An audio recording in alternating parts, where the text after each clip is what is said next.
አርበኛ ንጉስ አስተዋውቋቸዋል። እኔ ፋኖ አሰፋ መሰለ ከአማራ ፋኖ ብሔራዊ ኃይል ምስራቅ አማራ ቀጠና አደረጃጀት ዘርፍ ምክትል ነኝ። ፈሪሃ አላህና እግዚአብሔር የአማራ ህዝብ እንዲጠፋ ተወስኖበታል። ግን እንዳይጠፋ ደግሞ መልእክተኛ ልከውለታል። ያ ማለት አሳረኛው ፋኖ ማለት ነው። የአማራ ትግል መነሻው ምንድነው? መነሻው የአማራ ህዝብ ማወቅ አለበት። መነሻው ማለት ነው። መነሻውን እስካላወቅነው ድረስ መዳረሻው ልናውቀው ስለማንችል የአማራ ህዝብ መነሻው አብይ አህመድን ካመጡበት በኋላ ጠቅላይ ሚኒስተር ካደረጉት በኋላ የአማራ ህዝብ የተደረገበት የዘር ማጥፋት ጭፍጨፋ 1 2 3 ብለን እንነግራችኋለን። የትግላችን መነሻ ስለሆነ ማለት ነው። አብይ አህመድ ወደ ስልጣን ከመጣ በኋላ ስመኘው በቀለን አሳጣን። የአማራን ምሁር የአማራን ጀግና አባይ ግድብን የደፈረውን ጀግናችንን ስመኘው በቀለን አሳጣን። ስመኘው በቀለን ካሳጣን በኋላ አማራ እየተደራጀ አማራ በመደራጀት በእስር ቤት የነበረው 9 ዓመት የታሰረው የራሳው መብረቅ የወለው ፈርጥ ብርጋዴር ጄኔራል አሳምነው ጽጌ ከእስር ቤት እንደወጣ አማራ ክልል ላይ የጸጥታ ዘርፍ ሆኖ ተሾመ። እሱ ከተሾመ በኋላ የአማራ ህዝብ ከ500 ዓመት በፊት የተሰራውን ታሪክ ትንትና አርጎ ለአማራ ህዝብ ማስተማር ጀመረ። እየደረሰብን ያለውን ግብ ከነ አጼ ሚኒሊክ ከነ አጼ ቴዎድሮስ ከነ በላይ ዘለቀ ፋኖነት ጀምሮ ያለውን ነገረን እና ቢኖ ጴጥሮስ የሰሩትን ነገረን። ያ ታሪክ አሁንም ተመልሶ መጥቷልና የአማራ ህዝብ ካልተደራጀና ካልጠነከረ ከ500 ዓመት በፊት የነበረው ይደገማናል። ብርጋዴር ጄኔራል አሳምነው ጽጌ ወደ እስር ቤት እንዲገባ ያደረገው አብይ አህመድ ነበረ። ደህንነቱ ነው ያሳሰረው እሱ ነበረ። ከወጣ በኋላ ደግሞ የአማራን ህዝብ የራሱ ለማድረግ ደግሞ ምን ማድረግ ነበረበት? አሳምነውን መፍታትና ስልጣን መስጠት ነበረበት። ምክንያቱም የአማራ ህዝብ አሳምነውን ይወደው ስለነበረ ስስብልቱ ምንድነው ብሎ ያጤን ነበረ። የአማራን ህዝብ የኔ ለማድረግ ምን ማለት አለብኝ ነበር? አንደኛ እናሳምነውን ስልጣን ላይ ማስቀመጥ፣ ሁለተኛ ኢትዮጵያ እያለ ማልቀስ አብይ አህመድ። ምክንያቱም ኢትዮጵያ ስንባል አማራ ማለት ስስብልት ያለን ኢትዮጵያ ሲባል የምንሸወድ ስለሆነ በአረንጓዴ ቢጫ ቀይ ባንዲራ ብቻ የምናምን ስለሆነ ብርጋዴር ጄኔራል አሳምነው ጽጌን 2011 ዓ.ም አብይ አህመድ እና አምባቸው መኮንን የአማራ ምሁራኖች ገሎ እርስ በርስ ተጋደሉ ብሎ ሴራ ሰራብን። ሽመልስ አብዲሳ ምን አለን? አባይ ማዶ ተሻግረን ቁማሩን በልተናል ብሎናል አላለም? ብሎናል እኮ ነግሮናል እኮ። አባይ ማዶ ተሻግረን ቁማሩን በልተናል ያለና እነ ብርጋዴር ጄኔራል አሳምነው ጽጌና እና አምባቸው መኮንን ሲገሉ ነበር። የአማራ ህዝብ ግን አልነቃም ነበር። 9 ጊዜ በላጎ ምሽግን ሞክሮ በሞርተር በመድፍ በዙ በዱረን በታንክ ያልቻለውን ለምስራቅ አማራ ፋኖ 1 ቀን ተሰጠው። መስከረም 15 ቀን 2015 ዓ.ም በላጎ ምሽግ ላይ ምን ተሰራ እና አሸናፊ አለሙ ምን ሰሩ ብለህ ጠይቅ። በላጎ ምሽግ ሲሰበር ለ6 ሰዓት ነበር የፈጀው። መከላከያ 9 ጊዜ ያልቻለው በ6 ሰዓት ውስጥ ግን የተሰዋብን የአማራ የቁርጥ ቀን ልጅ አሳረኛው ፋኖ 9 ነበር። በላጎ ምሽግ ሲሰበር እና አሸናፊ አለሙ እነ ሲላምላክ ደጉ ሲቀሩባት እዛች ተራራ ላይ 9 ሰው ተሰውቶብን በመከላከያ ሰራዊት 9 ጊዜ ተሞክሮ ፋኖ እንዴት በ6 ሰዓት ይሰብረዋል? የኔን ስም ወስዳውብኛልና በራቸው ብሎ ለ105ኛ ኮማንዶዎች አብይ አህመድና ምርኮኛው ብርሃኑ ጁላ ትእዛዝ አውርደው ከጀርባችን ተመትተን 104 ሬሳ 143 ቁስለኛ ይዘን ወጣን። በመከላከያ ሰራዊት የአማራ ህዝብ ልታውቀው ይገባሃል። እኛ ግን የዛን ሰዓት ሀገር ማፍረስ ነውና ዋርካው ምረ ወዳጆ ሚስጥሩን አላወጣውም ነበር። ምክንያቱም በዛ ሰዓት መከላከያ መታይብን የሀገር መከላከያ ሰራዊትን አማራ ወጋው ብሎ ደግሞ አብይ አህመድ ሌላ ስም ስለሚሰጥ እንደ ህወሓት 104 ሬሳ ስንቀብር ግን ማሳ ነበር የተቀበሩት። ቤተክርስቲያን እንኳን አላገኘንም ነበር፣ ሰዓት ስላልነበረን 143 ቁስለኛ የሚያሳክምልን አልነበረም። የዛን ሰዓት አሳረኛው ፋኖ ግን ያንን ውጊያ ከጀመረ በኋላ ተሐድሶ እንኳን ይደረግላችሁ ቢባል አፈር እንበላለን እንጂ ራያ የኛ እናቶች እያለቀሱ እኛ እዚህ አንቀርም። 104 የተሰዋ 143 ቁስለኛ ይዘን ወጥተናል። ራያ መሬት እናልቃለን እንጂ አንመለስም ነው ያለው። መስከረም 23 ቀን ራያን ነፃ ወጣን። ከዛ በኋላ ምን አደረገን? እነዚህ ለአምላክ ደጉ ቤተሰቦች ጥቁራቸውን ሳይገፉ የናሸናፊ አለሙ ቤተሰቦች ጥቁራቸውን ሳይገፉ የ104ቱ ቤተሰቦች ሀዘናቸውን ሳይረሱ የ143 ቁስለኞች ሕክምና ሳያደርጉ አብይ አህመድ ምን አለ? ተጥቅፍቱ አለ። እኛ እኮ ጥያቄያችን የወንድ ጥያቄ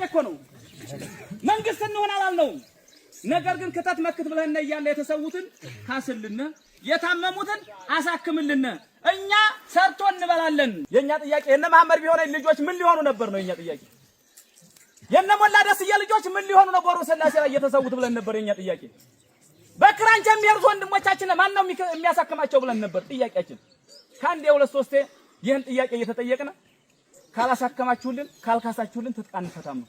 ትጥቅ መፍታት ነበረብን አልነበረብንም? አልነበረብንም አይደል? አንፈታም አሉ። እኛ እንፈታም ስንለው የህዝብ ልጅ መሆናችንን አወቀ። ፋኖን ትጥቅ ማስፈታ የአማራ ልዩ ኃይል ከጀርባ እነሱ ወግኖ ይመታኛል። ስለዚህ የመጀመሪያ አማራጭ የአማራ ልዩ ኃይል ትጥቅ ማስፈታት አለብኝ ነበር። አብይ አህመድ ቁማሩ መጋቢት 29 እና 28 ትጥቅ ይፈታሉ የአማራ ልዩ ኃይል በሁሉም ክልሎች ያሉት ልዩ ኃይሎች ትጥቅ ይፈታሉ የሚል መመሪያ ወርዶ ባህር ዳር ላይ የመጀመሪያ ትጥቅ የሚፈታው ብሔር ግን ማን ነበረ? አማራ ነበረ። የመጀመሪያ ትጥቅ የሚፈታው መድኃኒት አይጥ ላይ እንደሚሞከረው አማራ ላይ ነው አብይ አህመድ ውሳኔ የሚሞክረው። ከዛ በኋላ ምን አደረገ? ከመራዋ ጀምሮ እስከ ደብረ ብርሃን አዲስ አበባ ጫፍ ድረስ የተኩስ ናዳ አደረባት። አማራ ክልል ጥቁር መዝገብ ናት ያዟል። እናቶች እንዲሸበሩ አባቶች እንዲሸበሩ አማራ ያለበት ቁመና ምን እንደሆነ ግራ የተጋባና የተወዘጋገበ ማህበረሰብ እንዲሆን ነበር የሚፈልገው አብይ አህመድ። ተኩስ ያደረው ግን ባረቃሙ አገኘው ተሻገር የሰለጠነው ልዩ ኃይል የብርጋዴር ጄኔራል አሳምነው ጽጌ ልዩ ኃይል አልነበረም። ያን ምን ነበር ፍላጎቱ? አማራ ማወዛገብ ጥይት እየተኮሰ የራያ ቆቦ ወጣት ጤናኛው ግን ምን አድርጎ ነበር? የእውነት ልዩ ኃይሉ ሊፈርስ መስሎት ምግብ ቤት ዙረን አንድ ምግብ ቤት ልዩ ኃይል እንዳትቀበሉ ልዩ ኃይል የበላው ነው ብላችሁ ለኛ ሪፖርት አድርጉልን እንከፍላለን። ልዩ ኃይል ዩኒፎርም የለበሰ በነፃ ይብላ ይጠጣ ብለን ሆቴል አዘዝነኛ። የእውነት መስሎን ለካ የናገኘው ተሻገርና የና አብይ አህመድ ጎሳ ናቸው እነሱ። ወደኛ ይመጣሉ መስሎን ሲፈርሱ እኛ ጫካ ገባን ወንድሞቻችንን ይዘን እንዋጋለን ብለን። አርበኛ ኮማንዶ ፋኖ ዳንኤል አለሙ ሚያዚያ 1 2015 ዓመተ ምህረት ከብልጽግና ጋር ግልጽ ጦርነት የጀመርንባት መላጭ ሳባ። አርበኛ ኮማንዶ ፋኖ ዳንኤል አለሙ ሚያዚያ 1 ብልጽግና ጋር ቆቦ ከተማ ላይ ጦርነት የጀመረ የመጀመሪያ የምስራቅ አማራ ፋኖ በዋርካው ምሪ ወዳጅ የሚመራው ነው። ከሚያዚያ 1 በኋላ ፋኖ መሳደድ ጀመረ። እሁድና ሰኞ ከባድ መሳሪያ ወልዲያ ላይ ቆቦ ላይ መተኮስ ተጀመረ። በዛን ሰዓት ዋርካው ምሪ ወዳጆ ምን ነበር ያለው? በላጎ ላይ ራያን ጥቁር አልብሼ ሰሜን ወሎን ጥቁር አልብሼ አሁንም ልደግመው ነው አለ። የበጨት አካሄድ ግን የሄደው ዋርካው ምሪ ወዳጆ ጊዜያዊ ስምምነት አለ። ጊዜያዊ ስምምነት ብሎ ለአንድ ቀን ሰራዊትን ቦታ ካስያዘ በኋላ የማይሰራ ዲሽቃ ከሰጠ በኋላ የማይሰራ ስናይፐርና ብሬን ሰጠን ሸወርናቸው። ፍቃችንን ግን ጫካ ደብቀን ነበርኛ። ልጆቻችንን ህቤት አስገብተን ነበር ያለ። ምንት ሳይሞላው በምስራቅ አማራ ፋኖ ጀብድነት ጽንፈኛውን አሸባሪውን እያለ ሲናገር የነበረው ግርማዬ ሽጥላን ሸዋ ላይ ሸኘ ነው። አንድ አለ የፋኖ ትግል። ኮማንዶ ዳንኤል አለሙ የሳባት ምላጭ ጀመረች፣ ሄደች፣ ተቀጣጠለች። የብልጽግና ጽፈት ቤት ኃላፊ የሆነውን የአማራ ክልል ግርማዬ ሽጥላን ሸዋ ላይ እርምጃ ተወሰደበት። ፋኖ ግስጋሴውን ጀመረ። የፋኖ ትግል ከመነሻው ጀምሮ ግስጋሴውን እዚህ የደረሰው ለምንድን ነው? ወለጋ ላይ 360 አማራ አንድ ጉድጓድ ተቀብረውበት ነው። በአማራነት በእምነት አልተገደሉም። ወለጋ ላይ እስልምና ሃይማኖት ተከታይም ኦርቶዶክስ ሃይማኖት ተከታይም ጴንጤም ሁን አማራ ስለሆንክ ብቻ ግን ትሞታለህ በሚለው መርህ በእነ አብይ አህመድ በእነ ብርሃኑ ጁላ በእነ ሽመልስ አብዲሳ ትእዛዝ ወላሂ ሁለተኛ አማራ አልሆንም። አንሻን ሰይድ ድምጿ ነበር ያን ወላሂ ሁለተኛ አማራ አልሆንም። ለምን? አማራነት የሚያስገድል እስልምና እምነት የሚያድን መስዋዕት ነበር። ግን ማን ነው የሚያስገድለው? አማራነት ነው የሚያስገድለው። የቀብር ስነ ስርዓት እኮ አይደል? ቤተክርስቲያን ሄደን ወግ ማረጋለሁ አይደል?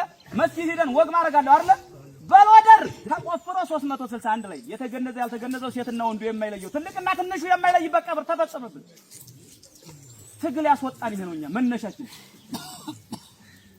ደብረ ኤልያስ ገዳም ላይ 251 መነኩሳት ተገለውብናል።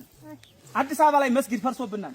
360 ቤተክርስቲያን ፈርሶብናል። አብይ አህመድ ከመጣ አዲስ አበባ ላይ ቀድሶ ሲወጣ 9 ሰዓት ላይ ካን ተገለውብናል። አልተገለውም። የሃይማኖት አባቶች ተገለውብናል። ደምቢ ዶሎ ዩኒቨርሲቲ የአማራ እናቶች የአማራ አባቶች ልጆቻቸውን ይማሩልናል ብለው መምህራኖች ያስተማራቸዋቸው ልጆች ደምቢ ዶሎ ዩኒቨርሲቲ ገብተው በነሽመልስ አብደሳና በነምርኮኛ ብርሃኑ ጁላ ትእዛዝ 17 የዩኒቨርሲቲ ተማሪ ለ8 ተደፍረው ጾታቸው ተቆርጦብናል። ያታግላል አያታግልም? ያታግላል። ትግላችን ይሄ ነው መነሻችን። ነገር ግን አዲስ አበባ ላይ 40,000 ቤቶች ያማራ ፈርሰዋል። 40,000 የኮሪደር ልማት በማለት አብይ አህመድ ያነቅር ምንድነው? አማራን ከአዲስ አበባ ማፈናቀል ነው። የኮሪደር ልማት አይደለም፣ አማራን የማጥፋት ስራ ነው። 40,000 ቤቶች ሲፈርሱ አንዷ እናት ትምህርት ቤት የደረሰው ልጇን ልታወጣ ስትሄድ እቤት እየጠባ የነበረው ልጅ አላወጡትም። ፎቁን ሲያፈርሱ አዳፈኑት። ጩኸት አለ፣ እየጮህብን ነው፣ አውጡኝ የሚል ድምፅ አለ። ያታግለናል አያታግለንም? ያታግለናል። ይሄ ነው ትግላችን። እናት ግን ምን ነበር የጠየቀችው? ልጇን ይዛ ስትመለስ ልጄስ ነበር ያለችው። ፎቅ እንደሚሰራ ታውቋለች፣ ንብረት እንደሚመጣ ታውቋለች፣ እንጀራ ጋግሮ መብራትን አስተምራለች። የአማራ እናት የጠየቀችው ጥያቄ ግን ልጄስ ነበረ። የነሽመልስ አብደሳ የነምርኮኛ ብርሃኑ ጁላ ትእዛዝ ግን የነበረው ድፋት ነበር። ይሄን ድምጽ ስላሰማች ብቻ ልጄን ብቻ ብላ ስለጠየቀች ወደ ልጇ ሸኛት ተብሎ ተሸኝታብናለች እናታችን። ይሄ ነው እኛ ትግል ያስወጣል።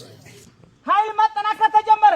ነገር ግን የና ኃይል ስናጠናክር ህወሓት እንደ ትግሬ ሁና ስትገጥመው ልዩነት የላትም ነበር። አማራ ላይ ግን የአማራ ጥቁር ተፈጠረብን። የአማራ ጥቁር እንንገራችሁ 3 ክንድ ምረት ቢይዛቸው እነ ደምስ የብልጽግና ሰው ሆነው ከፋፈሉን፣ ለዩን። ትክክለኛ ታጋዩና ትክክለኛ የማይታገለውን የአማራ ህዝብ ማወቅ አልቻለም። አርበኛ ንጉስ አበራ እንደነገራችሁ ፋኖ ያልሆነ ፋኖ መሳይ ተፈጠረብን። ዩኒፎርም የለበሰ ፋኖ መስሎ ፋኖ ያልሆነ የአማራን ህዝብ የሚዘርፍ የሚደፍር የሚያንኳኳ የሚሰርቅ ኬላ የሚሰራ ፋኖ ተፈጠረብን። ማን ነው የፈጠረብን? አብይ አህመድ ነው። ማንን ተጠቅሞ? ጥቁር አማራን አድማ በታኝ ፖሊስና ሚኒሻን እነ ደምስን ተጠቅሞ ሰለሞን በቅሎ ማነቂያ ላይ እነ ሰለሞንን ተጠቅሞ 7 ሆነው እየዘረፉ የበቅሎ ማነቂያን ህዝብ ሲያሰቃዩ የነበሩት እነዛ ምን ነበር የሚሰሩት? የአማራን ህዝብ እየደፈርክ እያንኳኳ እየሰረክ ህዝቡ ፋኖን እንዲጠላ አድርጉልኝ ተብሎ ነበር። ትክክለኛውን ተዋጊ ለማስጠላት ህዝቡ ሆ ብሎ ፋኖ ይጥፋልኝ እንድል መረጃ እንዳይሰጠን እንዳያበላን እንዳያጠጣን እንዳያሳክመን እንዳይቀብረን እንዲጠላን ነበር የተሰራው። እኛ ግን በሞታችን በቁስላችን የአማራን ህዝብ አንቀን ይዘነዋል። በሄንበት ቦታ እያስተማርን ፖለቲካ እየሰራን የትግላችንን መነሻ እየነገርን ይሄ ሁሉ ስራ ስንሰራ ይሄ ሁሉ ትግል ስንታገል በተወለድንበት ሀገር በጭረጨ ውሃ ቁስላችንን እያጠብን ጎበዝ። ለምንድን ነው ለነጻ የምንሰዋው? የ19 እና የ21 ዓመት ልጅ ዘሩን ሳይተካ የሚሰዋው በነጻ ደሞዝ በሌለው ለምንድን ነው? እቺ ሞታችን በሞታችን ነው የአማራን ህዝብኛ ማሳወቅ የምንፈልገው። በቃላት ብቻ አይደለም፣ በንግግር ብቻ አይደለም፣ በተግባር እያሳየንም ስለሆነ ፀሐይ በማያስጥለው ዝናብ በማያስጥለው በደሳሳ ጎጆ በር በሌለው ጫካ ውስጥ ተቀምጠን ለምን ይጠቆምብናል? ለምን እዚህ ያሉ እንባላለን? ማን ነው እዚህ ያሉ የሚለን? ግን ታንቃ ነው፣ የበቅሎ ማነቂያ ነው፣ የቃሊም ነው፣ የአዋስ ልጅ ነው፣ የዲኖ ልጅ ነው ጥቆማ የሚሰጥብን። አማራ የሆነ ጥቁር አማራ ማለት ይሄ ነው። እነሱ ስልክ ደውለው ባይነግሩብን እኛ ያለንበትን ጫካ ካምቦ የመጣ ኦሮሞ ያውቀውን አያውቀውም? እስኪ በዚህ ተራራ ውጣ በለው፣ ወዴት ነው የሚሄደው? ምርጥ አምሳ እየመራብን ነው፣ ፖሊስ እየመራብን ነው። 3000 ብር የተከፈለው ሄሎ ካሽ የሚጠቀም አትክልት የሚገዛለት ታይሃለ ባንዳ ነው እኛን የረበሸን። እነዚህ አማራዎች ናቸው እኛን እያስጠቁን የነበሩ። ነገር ግን እየሞተነ የብልጽግናን ሰው ሳንገል እያስተማርን መሸኘት ያለበትን ግን እየሸኘን እየታገልን ነው። እናውቃለን እዚህ ውስጥ ሆኖ ማን ምን እንደሚሰራ ለሊት ገብተን የማውጣት እኮ አቅሙ አለን እኮ። ፋኖ ክስተት ነው ብሏን ዋርካው ምሬ ወዳጆ፣ ፋኖ ክስተት ነው። ለሊት ገብተን አውጥተን የምንፈልገውን ገለን የምንፈልገውን ይዘን መውጣት እንችላለን። መከላከያ ሰራዊት እኛ ያለንበት ግን ለሊት መንጣት አይችልም። ልዩነት አለን። የምን ልዩነት? የልብ ልዩነት ነው። የትጥቅ ልዩነት አልነበረም። እኛ ልብ አለን። እኛ ግን የታጠቅነው ልብ ግን አብይ አህመድም እስከ ሰራዊቱ መታጠቅ አይችልም። እኛ አማራ ልጆች ነንና የእናንተ ልጆች እኮ ነን። የነ ብርጋዴር ጄኔራል አሳምነው ጽጌ የናጤ ሚኒልክ የነ በላይ ጸለቀ ልጆች እኮ ነን። እኛ የናጤ ቴዎድሮስ ልጆች እኮ ነን። የምርኮኛ የብርሃኑ ጁላ ልጆች እኮ አይደለም። ምርኮኛ እየተማረከ ያሳያቸው ብርሃኑ ጁላ ይማረካን። አሁንም እኛ እየማረክን እናሳያቸዋለን። የሚኒልክ ልጆች ማለት ይሄ ነው በተግባር። ይሄንን ስናደርግ ግን ጥቁር አማራዎች ረብሸውን በጥቁር አማራዎች ምክንያት ትግላችን እየተራዘመብን ሄዶ ነበር። አደረጃጀታችንን ሰርተናል፣ ሰራዊታችንን ገንብተናል። የኛ ሰራዊት ቤት ማንኳኳት አይችልም። ንጉስ አበራ እንደነገራችሁ ሴት ለመድፈር አይደለም የወጣው። የአማራን ህዝብ ቤት አናፈርስም፣ ቤት ልንሰራለት ነው። የአማራ ህዝብ የሚፈርድለት የለም። የአማራን ህዝብ የሚያድነው የለም። አብይ አህመድ እየገደለው ነው። አብይ አህመድ እየፈረደበት ነው። እኛ ግን የወጣው የአማራን ህዝብ ልንፈርድለት፣ የአማራን ህዝብ ልናድነው ነው የወጣ ነው። ይሄን ደግሞ ያረጋገጥነው ደግሞ በምንድነው? በሞታችን ነው፣ በወግ አይደለም። አብይ አህመድ ያወራን፣ እኛ እንሰራለን። የኛ ስራና የአብይ ወሬ በተግባር እየታየ ነው። ነገር ግን ይሄ ህዝብ 2 ዓመት ሙሉ በአብይ አህመድ በብልጽግና ሲመራ የነበረ ስለነበረ ልባችሁ የሸፈተ ያሳረኛው ፋኖ ወገን የሆናችሁ እናውቃችኋለን። በሁለት ቢላዋ ስበላ የነበርክ ባንዳ ለቁምጢ ደግሞ አለ። በሁለት ቢላዋ ስበላ የነበረ ትላንትና እኛ ጽንፈኛ እረኞች ስትለና የነበርክ ሰው አለ። እኛ አንገልም፣ በሐሳብ ነው የምንገለው።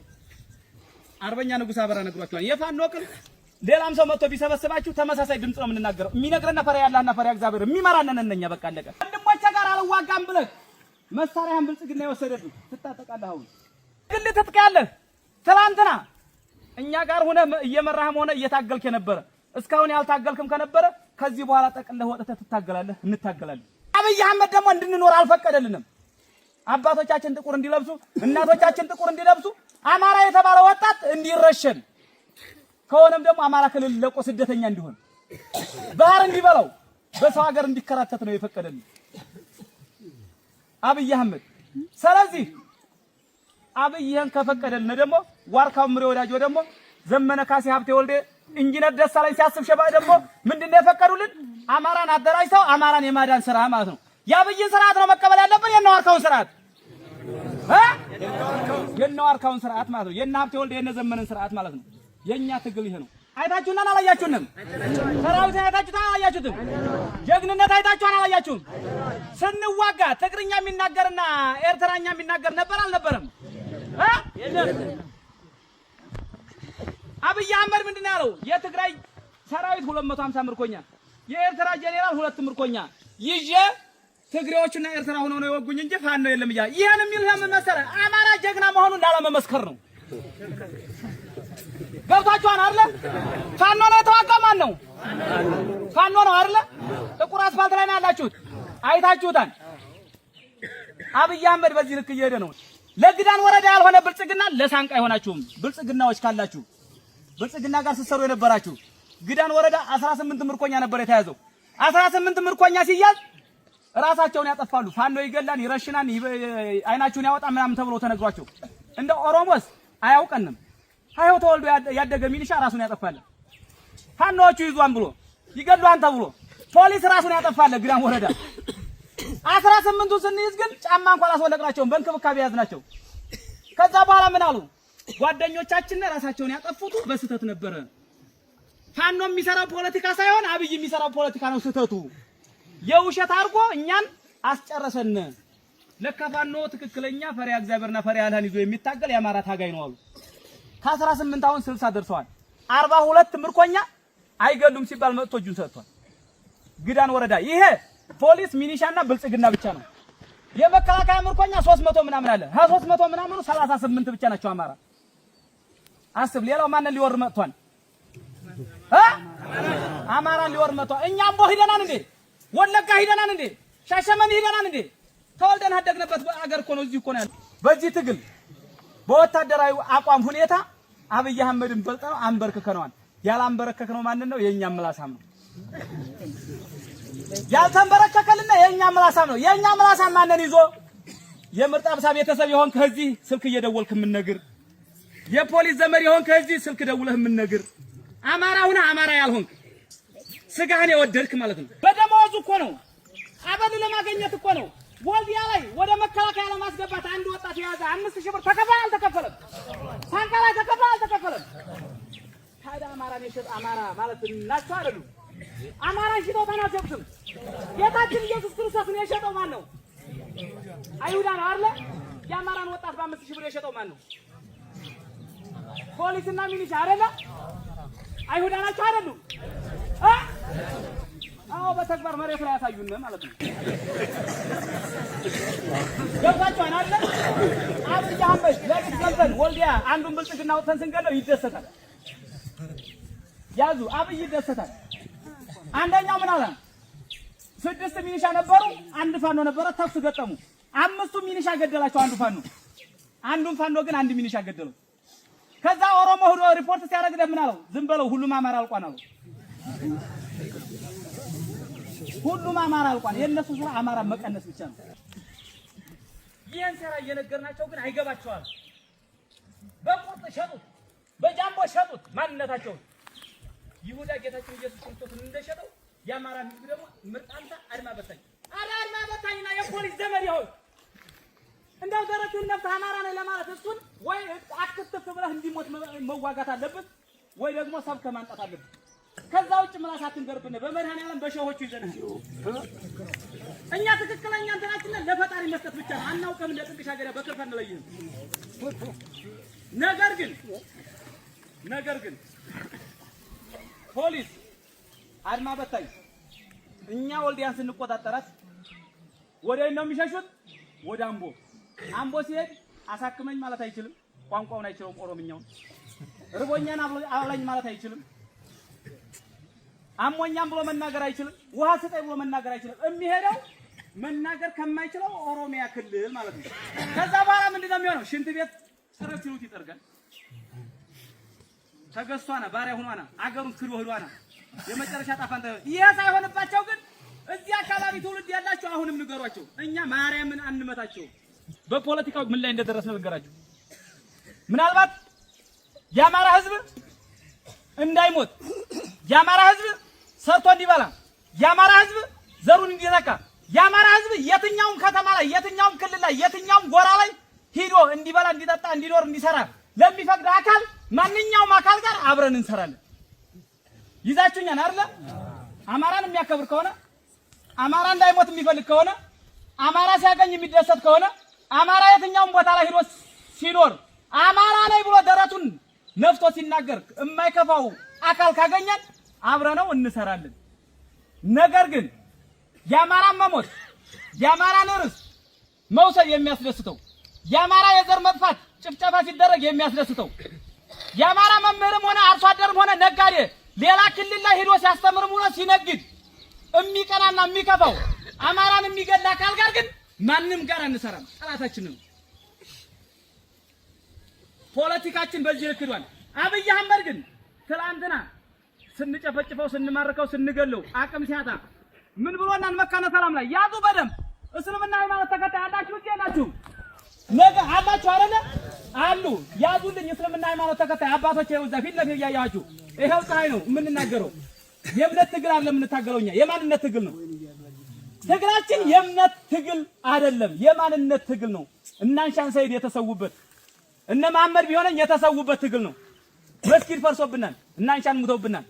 ነገር ግን አብይ አህመድ መካነ ሰላም ላይ ምን አለን? አስተዳደር ጸጥታ የነበረው የመካነ ሰላም አስተዳደር ጸጥታ ኃላፊ የነበረ ሙስሊም ነው። ፋኖ መካነ ሰላምን ሲቆጣጠር መስጊዱ ገባ። መስጊዱ ገብቶ ተኩስ ጀመረ። የተኮሰብንን አካል መምታት አለብን የለብንም? ይመታን አይደለ? ስንመታው ሲሞት ግን ምን አሉ? የአብይ ተላላኪ እስልምና ሃይማኖት ተከታይ ያልሆኑ የአብይ ተላላኪ እስልምና ሃይማኖት ተከታይ ያልሆኑ ሰዎች ግን ምን አሉና መስጊድ ውስጥ ገብተው ገደሉትኝ። እነዚህ ኦርቶዶክስን ብቻ እንድትለመልም የሚፈልጉ የክርስቲያን ፋኖ ናቸው ብለው አዋጅ አወጁብን። እኛ ግን የገደልነው ብልጽግና ነው። የፋኖ ትግል ዓለም ያወቀው ፀሐይ የሞቀው እውነተኛ ትግል ነው። ዓለም አቀፋዊ ትግል ነው። መስጊድና ቤተክርስቲያንን የሚያከብር ነው። ቤተ እምነቶችን የሚያከብር ነው የፋኖ ትግል። ነገር ግን ሲገለነ ብልጽግና ሆኖ ኑሮ ሲያስረነ ብልጽግና ኑሮ ሆኖ እኛ ስንገለው መስጊድ ውስጥ የሚገባ ከሆነ ግን ጴንጤም ሆነ እስላምም ሆነ ቄስም ሆነ ምንም ሆነ ቤተክርስቲያንም ቢገባ አንለቀውም፣ እንገለዋለን። ሃይማኖት የመሳሪያ መቀመጫ አይደለችም።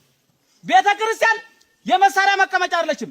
መስጊድ የመሳሪያ መቀመጫ የሽፍታ መቀመጫ አይደለችም። የወታደር መቀመጫ አይደለችም። የሃይማኖት አባቶች አሁን የምትይዙት ቤተ እምነታችሁን የምትመሩት ቤተ እምነት ላይ የሚመጣው ሰላማዊ ሰው ወደ ፈጣሪው ሊያመልክ የሚችል ሰው ብቻ ነው መምጣት ያለበት። ከዛ ውጭ ከሆነ ግን ሸሆቻችን አውግዙት።